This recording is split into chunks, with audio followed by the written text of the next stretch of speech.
Tonight on 60 Minutes.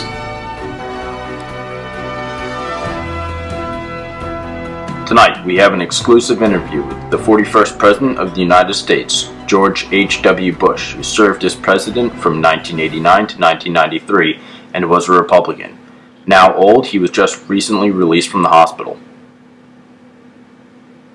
George H.W. Bush is a very strong American and often portrays it in his clothing, such as his jacket and socks.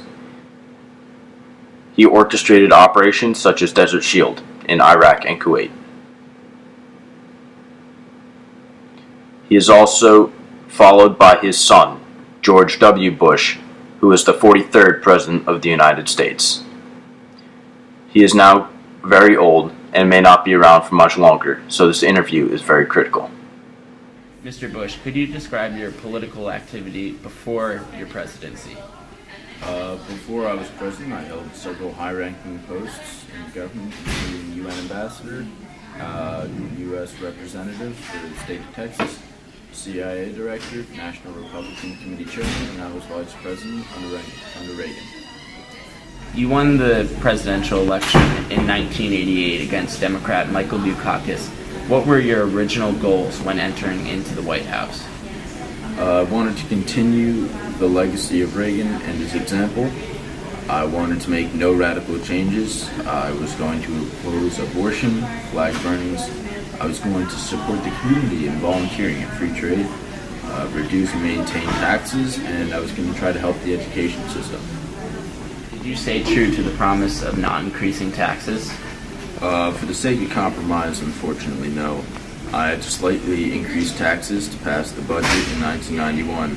We need to remember and take into account the fact that Congress was primarily Democrat during the time, and being a Republican, I faced much opposition. Describe some of the acts that you enacted during presidency. In 1990, I enacted the Clean Air Act to reduce smog and other pollutants. It set controls on evaporative emissions from gasoline and cars, steps up government authority with regards to environmental issues as well. One of the other acts was Americans with Disabilities Act of 1990. It stopped discrimination based on a disability in public transport and employment. And also the Omnibus Reconciliation Act of 1990 reduced national debt by cutting some government-funded projects and, unfortunately, raising taxes. You're often credited with being the most successful president with regards to foreign policy.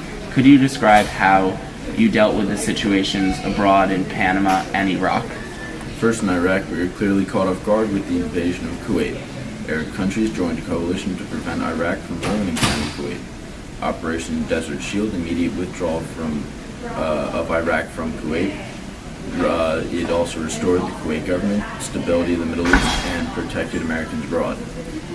But it didn't really work, and on January 12, 1991, Congress passed Desert Storm. March 6th, Kuwait was announced free. In Panama, Manuel Noriega was a military dictator, so the administration worked to make a plan to remove him from power.